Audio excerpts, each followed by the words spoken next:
Ewurem ewa Ridge Hospital ewa nkran pumpuni mantem ha na wotwe atwa mu ya no ana branch be friend Raf wo bowura ho a wode obi ko hospital na odu ye no na sane wono susu se ewo senka asem ne emergency na aka nurse for ewo ho ana omo hwa ayare for ho anka omo hunu se eye emergency enti nka omo be treat no se emergency na wo ma nye ne saa e ma ne bufu ye na wono anifo na ewo no ho wo sase kra no so ye na fe niema na ekoso ewo Ridge emergency na wotwa na fe wode ba akire na ekowie mu se nurse bia wo Ridge hospital ho wo se Raf abono wabubu no na beti nyina yiyi ni nsem abu chese de wa branch na sifa birimu no efisi ya wo no hu bi da timene wo kasai eye the minister of health honorable Minta Kando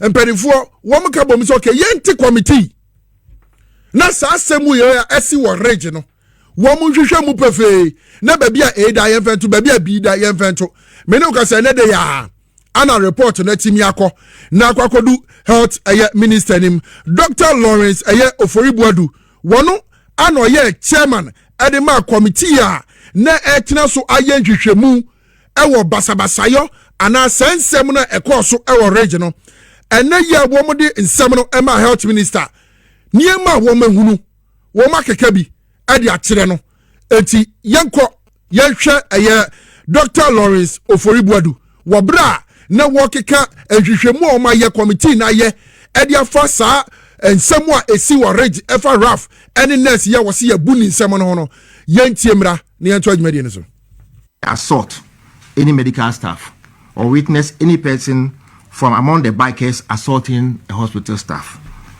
He also made another assertion that no patient was intentionally filmed or video or targeted as a recording because everything he did was targeted toward the delay, and that he thought the committee and any other person must have that urgent concern to see. And the last submission we've had from his 6-pager report that he has submitted 4 video exhibits, including a Facebook live video, as evidence to assist the committee, and the committee actually gone through and you have given a report in your recommendation.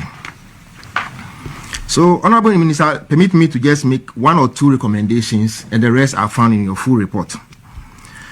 With respect to Greater Accra Regional Hospital Emergency Department, that's Ridge Emergency Department, it's imperative that the following measures must be considered at your Honorable Office to, as a matter of urgency, to forestall any future recurrence. 1, we need to improve, there must be improvement in security presence at the emergency, the ambulance triage area, by adding at least 1 personnel more at the gate and ensuring that the gates at the ED are always manned by security personnel.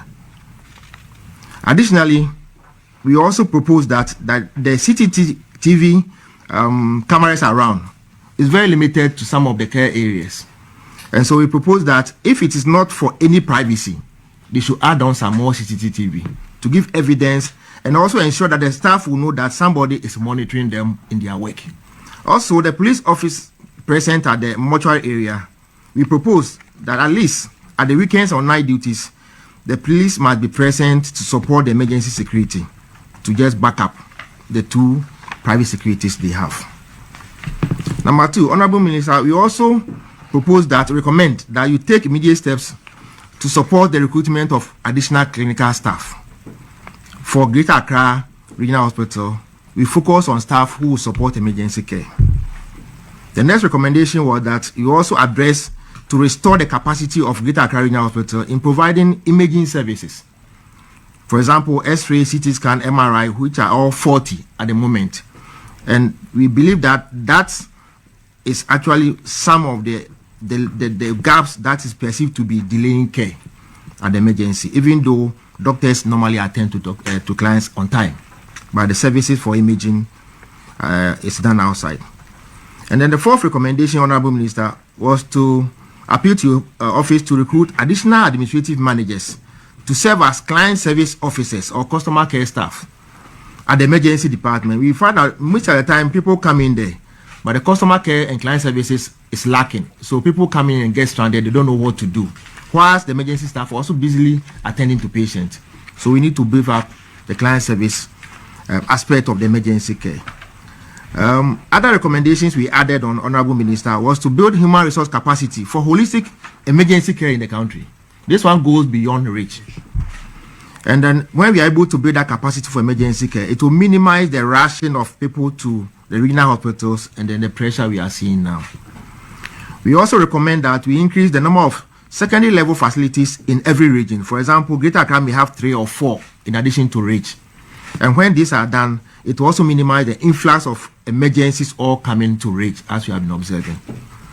We also recommend that we put measures in place to enable health facilities to acquire reasonably priced diagnosis or radiological equipment. That's what we call PPP arrangements, to facilitate timely patient care and reduce delays that needs referral to other places to have investigation. The last but not the least, Honorable Minister, the committee recommend that you provide avenue for continuous engagement and sensitization to the public. Many times the public doesn't know what the emergency even does or what we do in the hospitals. So when they find themselves in that environment, they most of the time don't understand the dynamics. So we believe that if you have any avenue to educate public on radio, on television, or the ministry, it will be an avenue to allay fears and also educate the public on what the safe people do. The last but not the least, we also want to look at the implementing agency, the Ghana Health Service, must immediately effect or support the nationwide emergency care. Their activity of building a customer care must be intensified, and then also ensure that health staffs actually adhere to the protocols of the profession. This will bring back the perceived loss of confidence the community may have in emergency services in the country.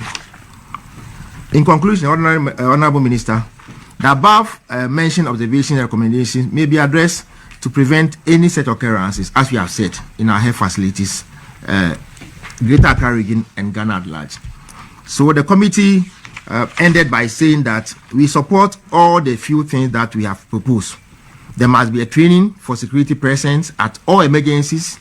Government or the ministry must address shortages of health staff, re-equipment, retooling of health facilities on diagnostic tools is very critical. And we believe that the committee is so grateful, Honorable Minister, for the opportunity given to us to serve. Dr. Lawrence Ofori Buadu, wano ana oye chairman edema committee wamte se ensem a ekoso ewo Ridge Hospital no womo yen hwehwemu omo ye no some of the recommendations niema womo hunu ana niema womo ehunu ana womo de call health minister ho na afei womo kokeka sensem we nyina de kire no de was health minister bomode na eye adwuma ewo Ridge Hospital onye Ridge Hospital onkwa other hospitals e wo Ghana ha se be ye na bambo ne niema nyina be koyie na ne kasa ne baabi amanya ne ye abayiwa no a Ralph ka se wabu ni nsam no aka bebe se ho no ka Ghana fo nyina atie yenya sa video no a na ka Ghana fo nyina atie se abayiwa no okofa abanage adibon na beti achichiri ni mfim ana ontimi kura nkasa yie no wo mu ko no hɔ kwasra no eye nhwehwemu se doctor fo no eden no mu huni Sami nsamabu mabeti ehwan anyway ni nyina bako kura ni wa ye no kure nurse ni no I was a rough aboniyam wabu ni nsam wahwe na beti watu wosesi ani tipa ye pai no woni painkiller ko ebetimi akele no Dr. Lawrence Ofori Buadu was it blade entini mora no amukwa odampe magigi ato adamu de na mom se womu ye womu hwehwemu de a abayo na hwe nye no sa asemu ye bedi akire mma sa eyemfu tropa ana nurse etimbetu gu Ghana fo ni nyine ani de a edie ne ba ni trim ayede ya dwene no wonyan wan na etu no fo wan na aka bibia akire no eyo no na dwene a adenti no ye sa obapa ye bedi wachi papa ye bedi wachi see me Ekyobrenpon together with Obia no ni Ridge ho de esi wo ho yɛka bi enye ye apart from say twetwemu ya ye de abai but say make me personal life experience a menya e wo nurses ho a by this time coming akonwa we mu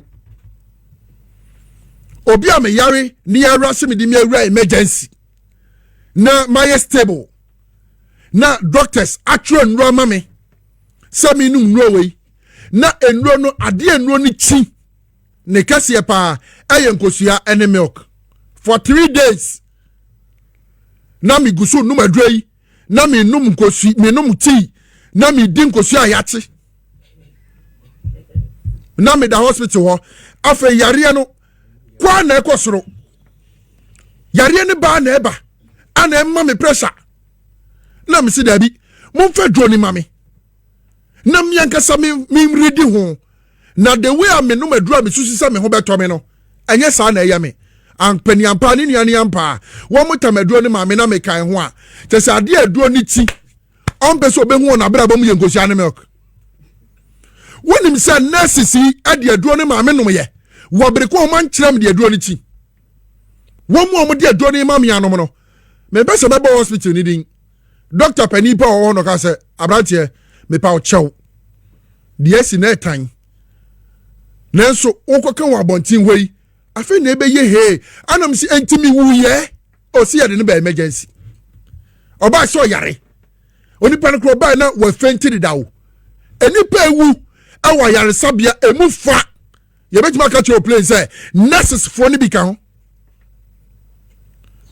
enti de esi na ye ni bre na ba ye nipa ni nkwa akọ ubedu na infinite phone atoys sehwi na nurse for the chatted the ending. We have had several instances because of the negligence of the nurses, some of the nurses. Amani passion in kwa even a painful omanyam. No makwaya sabia. It is ye kind of crutch them or be any what majuma ni mutu from. Said ye majuma hu hiamono. Sana driver ni so ye juma diabo minor. Teacher ni tradia diabo minor.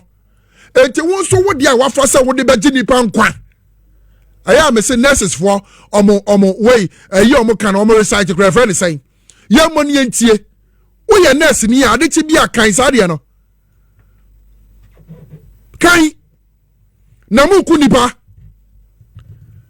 ye kan kra de akere mo no mo atikwa pai ni ye nya obi ji se David Tenkran General Secretary di Ghana Registered Nurses and Midwives Association say wa market journalist fo a wo mo ka say nsem yi bi on be ba beto mo hospital ho mi wo tu mi bi wo man mu na nka wo metimi age wo license a anka hospital bi ani wa na besi mu bi oda asem na David Tenkran aka no sa mi kuta tu mi bi a anka wo nye nurse bi o wo ye doctor so anka si if you say wadwuma wo ti ase what pompous and papa no mi nim ni e wa hunu na oni health minister kasa ana assembly aba ni ebisa na for health minister ho a hwede ho bi ebi yani mo na tikrom ha o yani mo na tikrom ha enti mo to mo bo ase na wo ye adwuma na enwo te a wo bia ne woni ntukwa bi ako hwede nurse ya ye si ya bu ni nsem ye ye hwehwemu ni si ase na nsem bi amui mo anya video bi amfa nkyere se ampa Rafu na abon heya mu behu mekoni ye ene mu make yan hospital ho ade mu be fire the drip ni si ye ha de yekọ efise sa aturo na brabasem yentu futuro ngu nkrofo ani atwam mesi se utwa nturo enya hambo ubedu TikTok na abofra ketua bi be 17 years oda no credit di kirew anu nti na MPP amanyo ko mu ho kire mo no me dia be fra mo abusia yentu oso na afa yenko aye committee yi aye Dr. Lawrence Ofori Buadu eda no ana oye chairman a wo mo ye hwehwemu ade fa nsem we course wo regi wi wo mo de kwai no the health minister aye honorable Kwabena Minta Akando wono so kasai wo bra wo je sa hwehwemu yi ye hwe honorable mra ne ento adwumade ne so.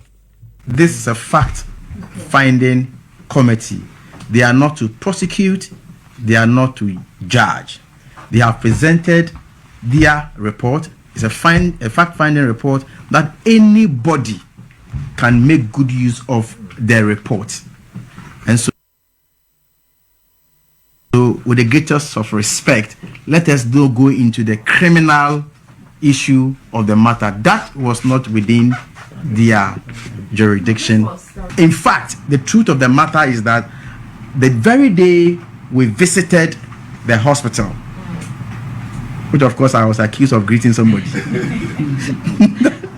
that very day I gave that instruction that they should look at the internal security, and I had the opportunity to also speak to the police. So some of these things have already started and they are in motion. Yeah.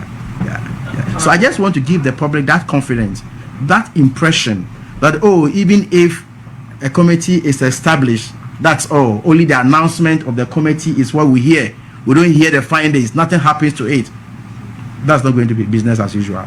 In fact, I will also challenge you that whatever recommendation that has come, you also follow up to see that whether or not it's been implemented.